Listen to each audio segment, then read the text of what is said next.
Hey guys, so I wanted to give you my thoughts on 17.1 and how all that went down. Really looking forward to the rest of the 4 weeks. First of all, everyone did an incredible job on 17.1 of giving everything they got, coming in with prepared, coming in ready, coming with a great attitude, and performing, really giving it everything you got.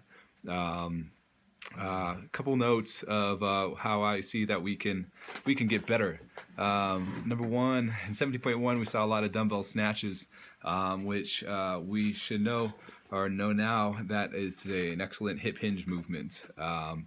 We all need to make sure that that hip hinge is dialed in, understand what that is, how to maintain that flat back, and keep your shins vertical to make sure you're hinging and not squatting. Otherwise, yeah, you're going to be using your lower back to more degree, and you're going to feel that the next day.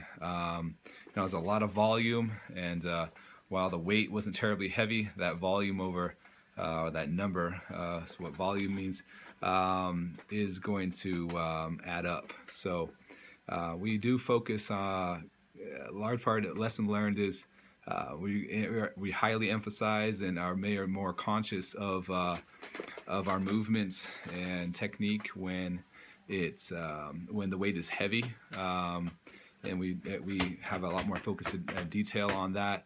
But sometimes when the weight is lighter, we allow it not to be as emphasized or at the same degree and standard.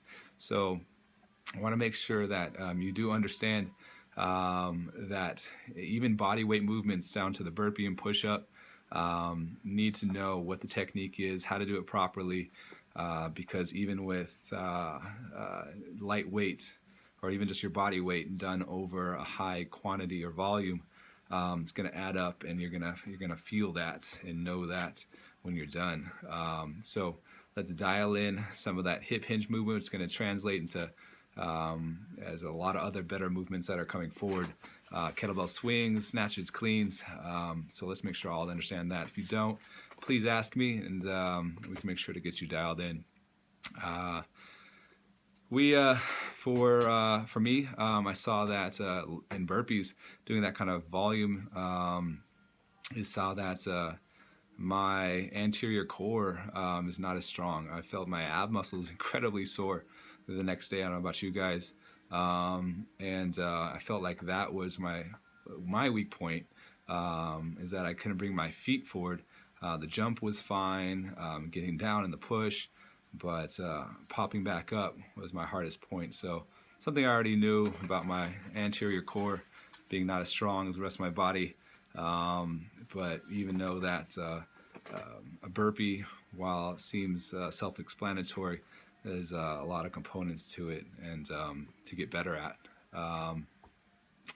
Hopefully you guys all saw some new degree of push. That one wasn't very technical, but it was hard to keep moving. The willpower to keep going. That was a long one, 20 minutes, close to 20 minutes for a lot of us. But so that is a lesson learned, and hopefully you guys learned some breathing patterns and how to stay calm throughout that one. So really looking forward to 17.2, 3, 4, and 5, as I know all of you guys are. And it's going to be a great open season, and really looking forward to all of you guys putting it down even better in the weeks going forward. One last note of, I know 17.1 is a lot of you first open workout, and a lot of you were a little bit in shock and awe of how it all went down. And while we saw everybody putting it down, I saw a lot of us more with eyes wide open, and in a bit of a deer in the headlights kind of look.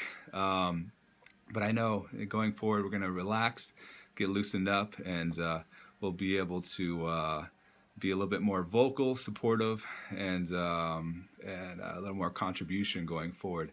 So really looking forward to this to rally, and make sure that we're all there for each other in these weeks going forward. So let's bring the power of WADBOT and bring it, make these next few weeks even more awesome. So big love to you guys, and I'll see you soon, and let's put it down this Thursday.